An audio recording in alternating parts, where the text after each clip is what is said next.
மாரி செல்வராஜ் அவர்களோட வாழை திரைப்படத்தோட வசூல் வந்து சூப்பர் ஸ்டார் ரஜினிகாந்த் அவர்களோட திரைப்படத்தையே வந்து ஓரம் கட்டிடுச்சு அப்படின்னு தான் சொல்ல வேண்டும். முக்கியமாக கோ திரைப்படத்துக்கு வாழை திரைப்படத்தோட வசூல் வந்து கொஞ்சம் வந்து சிக்கல் வந்து கொடுத்து கொண்டு வருகிறது. அதை பற்றியும் பேச போகிறோம். அதுக்கப்புறமா வாழை திரைப்படம் வந்து நேஷனல் அவார்டு வந்து வாங்கி போகிறது. அதுக்கு வந்து நாமினேட் வந்து ஆகியிருக்கு. இது வந்து தமிழ் சினிமாவுக்கு மட்டும் இல்லை, மாரி செல்வராஜுக்கு மட்டும் இல்லை, தமிழ் சினிமாவுக்கும் ரொம்ப பெருமையான ஒரு விஷயமாக தான் பார்க்கப்படுகிறது. இதெல்லாம் பற்றி ரொம்ப டீட்டெயிலாக தான் பேச போகிறோம். ஸோ வாழை திரைப்படம் பார்த்த இந்த ரசிகர்களுக்கும் தமிழ் சினிமா ரசிகர்களுக்கும் இந்த ஒரு வீடியோ வந்து ரொம்ப முக்கியமான ஒரு வீடியோவாக தான் இருக்க போகிறது. ஸோ வாழை மாரி செல்வராஜ் அவர்களோட இயக்கத்தில் வெளியான திரைப்படம். இந்த திரைப்படம் மாரி செல்வராஜ் அவர்களோட வாழ்க்கையில் நடந்த சில விஷயங்களை மையமாக வைத்து எடுக்கப்பட்ட திரைப்படம் தான் வாழை. இந்த திரைப்படம் ரிலீஸ் ஆகும்போது இந்த திரைப்படத்துக்கு பெருசாக வந்து எதிர்பார்ப்பு கிடையாது. ஸோ ஆனால் ரிலீஸ் ஆகிட்ட அப்புறமா இந்த திரைப்படத்தை பார்த்த மக்கள் வந்து முக்கியமாக கிளைமேக்ஸ் 30 நிமிஷம் பார்த்த மக்கள் கண் கலங்கிட்டு வெளியே வந்தாங்க. ஸோ ரொம்ப நாளைக்கு அப்புறமா தமிழ் சினிமாவில் ஒரு திரைப்படம் கண்கலங்க வைத்திருக்கு அப்படின்னு சொல்லி வாழை திரைப்படத்தை கொண்டாட ஆரம்பித்தார்கள். அதுக்கப்புறமா இந்த திரைப்படத்தோட ஆடியன்ஸு பயங்கரமாக வர ஆரம்பித்தாங்க. முக்கியமாக வசூலும் வந்து இன்க்ரீஸ் ஆனது. ஃபர்ஸ்ட் டே மட்டுமே இந்த திரைப்படம் வந்து வெறும் வந்து 1 கோடி தான் கலெக்ஷன் பண்ணியிருந்தது. ஆனால் செகண்ட் டே 4 கோடியும், தேர்ட் டே 8 கோடிக்கும் மேலே வந்து கலெக்ஷன் வந்து பயங்கரமாக இன்க்ரீஸ் ஆனது.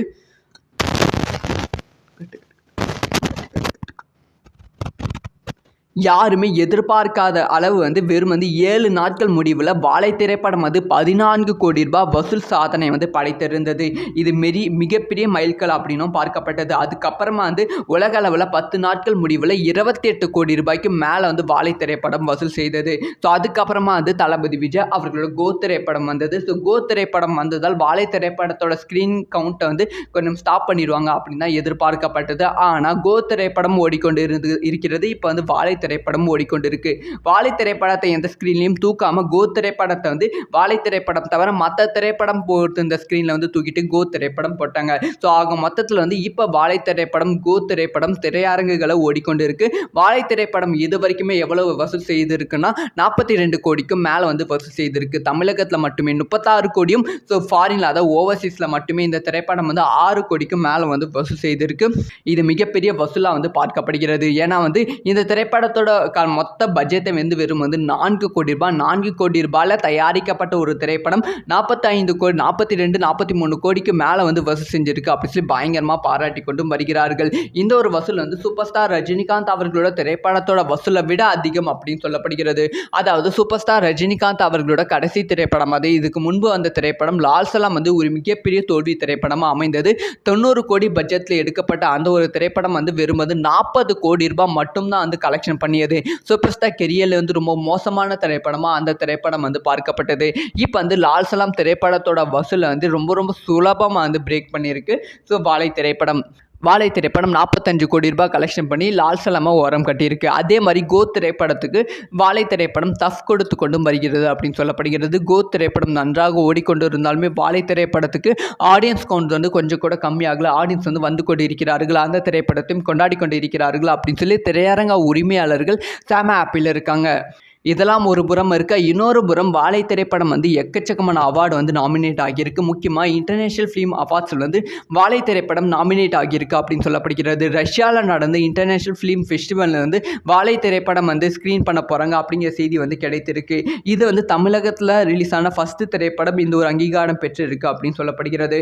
வருடம் வந்து இந்த ஒரு விஷயம் வந்து நடக்கும். ஆனால் வந்து சவுத் இந்தியாவில் வந்து தமிழ் திரைப்படங்கள் ரஷ்யாவில் நாமினேட் ஆவது என்பது ஒரு யாருமே இது வரைக்கும் பார்க்காத விஷயம். ஸோ வந்து மலையாளம் கன்னடம் திரைப்படம்லாம் நிறையவே நாமினேட் ஆகும். ஆனால் ஃபர்ஸ்ட் டைம் வந்து வாழை திரைப்படம் நாமினேட் ஆகி அந்த திரைப்படத்தை ஸ்க்ரீனில் வந்து ப்ரெசென்ட் பண்ண போகிறாங்க என்பது ரொம்ப பெருமையான விஷயமா பார்க்கப்படுகிறது. மாரி செல்வராஜுக்கும் இந்த ஒரு விஷயம் பெருமையான ஒரு விஷயமா பார்க்கப்படுகிறது.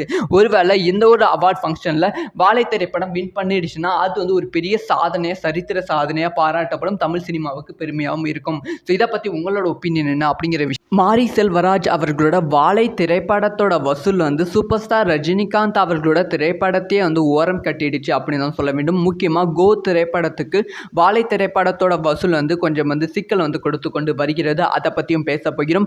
அதுக்கப்புறமா வாழை திரைப்படம் வந்து நேஷனல் அவார்டு வந்து வாங்கி போகிறது. அதுக்கு வந்து நாமினேட் வந்து ஆகியிருக்கு. இது வந்து தமிழ் சினிமாவுக்கு மட்டும் இல்லை, மாரி செல்வராஜுக்கு மட்டும் இல்லை, தமிழ் சினிமாவுக்கும் ரொம்ப பெருமையான ஒரு விஷயமாக தான் பார்க்கப்படுகிறது. இதெல்லாம் பற்றி ரொம்ப டீட்டெயிலாக தான் பேச போகிறோம். ஸோ வாழை திரைப்படம் பார்த்த இந்த ரசிகர்களுக்கும் தமிழ் சினிமா ரசிகர்களுக்கும் இந்த ஒரு வீடியோ வந்து ரொம்ப முக்கியமான ஒரு வீடியோவாக தான் இருக்க போகிறது. ஸோ வாழை மாரி செல்வராஜ் அவர்களோட இயக்கத்தில் வெளியான திரைப்படம். இந்த திரைப்படம் மாரி செல்வராஜ் அவர்களோட வாழ்க்கையில் நடந்த சில விஷயங்களை மையமாக வைத்து எடுக்கப்பட்ட திரைப்படம் தான் வாழை. இந்த திரைப்படம் ரிலீஸ் ஆகும்போது இந்த திரைப்படத்துக்கு பெருசாக எதிர்பார்ப்பு கிடையாது.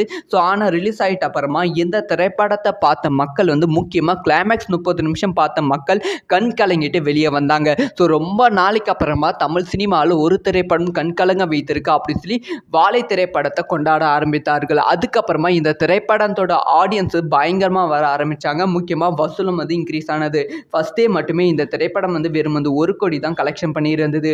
ஆனால் செகண்ட் டே 4 கோடியும் தேர்ட் டே 8 கோடிக்கும் மேலே கலெக்ஷன் பயங்கரமாக இன்க்ரீஸ் ஆனது.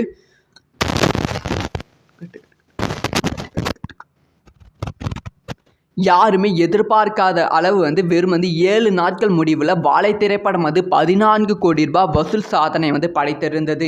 இது மிகப்பெரிய மைல்கல் அப்படின்னும் பார்க்கப்பட்டது. அதுக்கப்புறமா உலக அளவில் 10 நாட்கள் முடிவில் 28 கோடி ரூபாய்க்கு மேலே வாழை திரைப்படம் வசூல் செய்தது. ஸோ அதுக்கப்புறமா தளபதி விஜய் அவர்களோட கோ திரைப்படம் வந்தது. ஸோ கோ திரைப்படம் வந்ததால் வாழை திரைப்படத்தோட ஸ்க்ரீன் கவுண்ட்டை கொஞ்சம் ஸ்டாப் பண்ணிடுவாங்க அப்படின்னு தான் எதிர்பார்க்கப்பட்டது. ஆனால் கோ திரைப்படம் ஓடிக்கொண்டு இருக்கிறது. இப்போ வாழை திரைப்படம் ஓடிக்கொண்டிருக்கு. வாழை திரைப்படத்தை எந்த ஸ்கிரீன்லையும் தூக்காம கோ திரைப்படத்தை வாழை திரைப்படம் தவிர மற்ற திரைப்படம் போட்டு இந்த ஸ்கிரீன்ல தூக்கிட்டு கோ திரைப்படம் போட்டாங்க. ஸோ ஆக மொத்தத்தில் இப்போ வாழை திரைப்படம் கோ திரைப்படம் திரையரங்குகளை ஓடிக்கொண்டு இருக்கு. வாழை திரைப்படம் இது வரைக்குமே எவ்வளவு வசூல் செய்திருக்குன்னா 42 கோடிக்கும் மேலே வசூல் செய்திருக்கு. தமிழகத்தில் மட்டுமே 36 கோடியும், ஸோ ஃபாரின்ல அதாவது ஓவர்சீஸில் மட்டுமே இந்த திரைப்படம் 6 கோடிக்கும் மேலே வசூல் செய்திருக்கு. இது மிகப்பெரிய வசூலாக பார்க்கப்படுகிறது. ஏன்னா இந்த திரைப்படத்தோட மொத்த பட்ஜெட்டை வெறும் 4 கோடி ரூபாய். 4 கோடி ரூபாயில் தயாரிக்கப்பட்ட ஒரு திரைப்படம் 45 கோடி 42 43 கோடிக்கு மேலே வசூல் செஞ்சிருக்கு அப்படி சொல்லி பயங்கரமாக பாராட்டி கொண்டும் வருகிறார்கள். இந்த ஒரு வசூல் சூப்பர் ஸ்டார் ரஜினிகாந்த் அவர்களோட திரைப்படத்தோட வசூலை விட அதிகம் அப்படின்னு சொல்லப்படுகிறது. அதாவது சூப்பர் ஸ்டார் ரஜினிகாந்த் அவர்களோட கடைசி திரைப்படம் இதுக்கு முன்பு அந்த திரைப்படம் லால் சலாம் ஒரு மிகப்பெரிய தோல்வி திரைப்படமாக அமைந்தது. 90 கோடி பட்ஜெட்டில் எடுக்கப்பட்ட அந்த ஒரு திரைப்படம் வெறும் 40 கோடி ரூபாய் மட்டும்தான் கலெக்ஷன் பண்ணியது. சூப்பர் ஸ்டார் கெரியர்ல ரொம்ப மோசமான திரைப்படமா அந்த திரைப்படம் பார்க்கப்பட்டது. இப்போ லால் சலாம் திரைப்படத்தோட வசூலை ரொம்ப ரொம்ப சுலபமாக பிரேக் பண்ணியிருக்கு. ஸோ வாழை திரைப்படம் 45 கோடி ரூபாய் கலெக்ஷன் பண்ணி லால் சலாமா ஓரம் கட்டியிருக்கு. அதே மாதிரி கோ திரைப்படத்துக்கு வாழை திரைப்படம் டஃப் கொடுத்து கொண்டும் வருகிறது அப்படின்னு சொல்லப்படுகிறது. கோ திரைப்படம் நன்றாக ஓடிக்கொண்டு இருந்தாலுமே வாழை திரைப்படத்துக்கு ஆடியன்ஸ் கவுண்ட் கொஞ்சம் கூட கம்மியாகல. ஆடியன்ஸ் வந்து கொண்டு இருக்கிறார்கள். அந்த திரைப்படத்தையும் கொண்டாடி கொண்டு இருக்கிறார்கள் அப்படின்னு சொல்லி திரையரங்க உரிமையாளர்கள் செம ஹாப்பியில் இருக்காங்க. இதெல்லாம் ஒரு புறம் இருக்க, இன்னொரு புறம் வாழை திரைப்படம் எக்கச்சக்கமான அவார்டு நாமினேட் ஆகியிருக்கு. முக்கியமாக இன்டர்நேஷ்னல் ஃபிலிம் அவார்ட்ஸில் வாழை திரைப்படம் நாமினேட் ஆகியிருக்கு அப்படின்னு சொல்லப்படுகிறது. ரஷ்யாவில் நடந்த இன்டர்நேஷ்னல் ஃபிலிம் ஃபெஸ்டிவலில் வாழை திரைப்படம் ஸ்க்ரீன் பண்ண போகிறாங்க அப்படிங்கிற செய்தி கிடைத்திருக்கு. இது தமிழகத்தில் ரிலீஸ் ஆன ஃபஸ்ட்டு திரைப்படம் இந்த ஒரு அங்கீகாரம் பெற்றிருக்கு அப்படின்னு சொல்லப்படுகிறது. வருடம் இந்த ஒரு விஷயம் நடக்கும். ஆனால் சவுத் இந்தியாவில் தமிழ் திரைப்படங்கள் ரஷ்யாவில் நாமினேட் ஆவது என்பது யாருமே இது வரைக்கும் பார்க்காத விஷயம். ஸோ மலையாளம் கன்னடம் திரைப்படம்லாம் நிறையவே நாமினேட் ஆகும். ஆனால் ஃபர்ஸ்ட் டைம் வாழை திரைப்படம் நாமினேட் ஆகி அந்த திரைப்படத்தை ஸ்க்ரீனில் ப்ரெசென்ட் பண்ண போகிறாங்க என்பது ரொம்ப பெருமையான விஷயமா பார்க்கப்படுகிறது. மாரி செல்வராஜுக்கும் இந்த ஒரு விஷயம் பெருமையான ஒரு விஷயமா பார்க்கப்படுகிறது. ஒருவேளை இந்த ஒரு அவார்ட் ஃபங்க்ஷனில் வாழை திரைப்படம் வின் பண்ணிடுச்சுன்னா அது ஒரு பெரிய சாதனையாக சரித்திர சாதனையாக பாராட்டப்படும். தமிழ் சினிமாவுக்கு பெருமையாகவும் இருக்கும். ஸோ இதை பற்றி உங்களோட ஒப்பீனியன் என்ன அப்படிங்கிற விஷயம்